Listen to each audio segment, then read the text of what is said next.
রিয়া ছিল খুব সাহসী একটি মেয়ে, সবাইকে সে খুব ভালোবাসত। রিয়ার বাড়ি ছিল একটি নদীর ধারের গ্রামে। এই নদী ছিল তাদের জীবনের প্রাণ।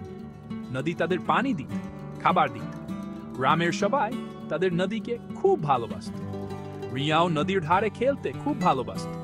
মাছদের দেখে সে গান গাইত, পাখিরা কিভাবে গোসল করে তা দেখত। নদী দেখলে রিয়ার খুব আনন্দ হতো। হঠাৎ একদিন দেখা গেল নদী শুকিয়ে আছে, পানির স্তর কমতে শুরু করল। গ্রামের সবাই খুব চিন্তিত হয়ে পড়ল। এখন তারা কি পানি খাবে, কিভাবে ফসল ফলাবে? গ্রামের বড়রা সবাই মিলে বৈঠক করলেন, সমস্যা নিয়ে কথা বললেন, কিভাবে সমাধান করা যায় তা নিয়ে ভাবলেন। কিন্তু কোন কিছুতেই কাজ হচ্ছিল না। নদী শুকিয়ে যাওয়ায় রিয়া খুব দুঃখ পেল। সে সাহায্য করতে চাইল। রিয়া ভাবলো, কি ভাবলো, নবে নদীটিকে বাঁচানো হয়। রিয়া জানত এটা খুব কঠিন হবে, কিন্তু সে দৃঢ় প্রতিজ্ঞ ছিল।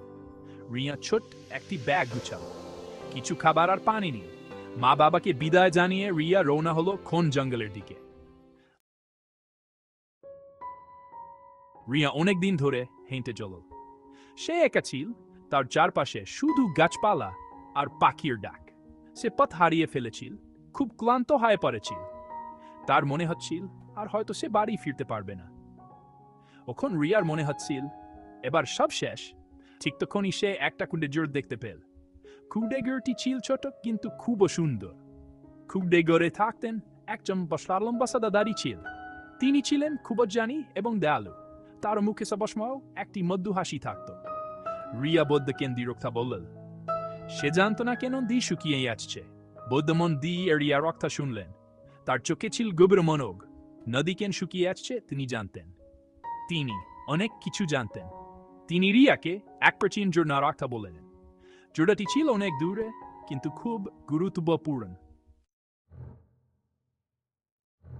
বৌদ্ধ বললেন, ওই ঝর্ণাই হলো নদীর উৎস।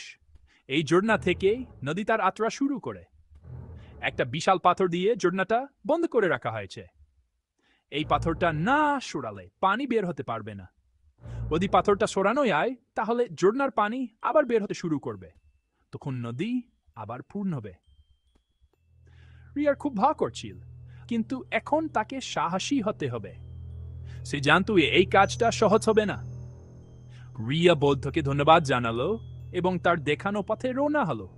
সে জানত তার সামনে অনেক চ্যালেঞ্জ আসবে।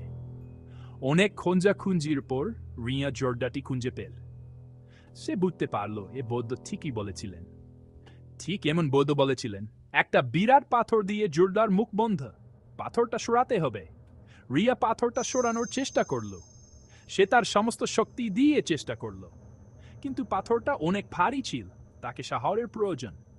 সে জানত একা এই কাজটা করা সম্ভব না। সে জানত এই খবরটি খুবই গুরুত্বপূর্ণ এবং সবাইকে জানানো দরকার। এবং সবাইকে ঝর্ণার কথা জানালো। গ্রামবাসীরা অবাক হয়ে গেল। তারা ভাবতে পারেনি এনার জল আবার প্রজ্বলিত হতে পারে। তাদের মনে আবার আশার উদয় হল। তারা বুঝতে পারল একসাথে কাজ করলে অনেক কিছু সম্ভব। সবাই মিলে সাহায্য করার জন্য এগিয়ে এল। তারা জানত একসাথে কাজ করলে তারা জল আবার প্রবাহিত করতে পারবে। গ্রামের লোকেরা শিয়ে তারা সবাই মিলে কাজ করার জন্য প্রস্তুত ছিল। সবাই মিলে পাথর সরানোর জন্য খেতে গেল। তারা জানত এই পথ সরাতে পারলে ঝর্ণার জল আবার প্রবাহিত হবে।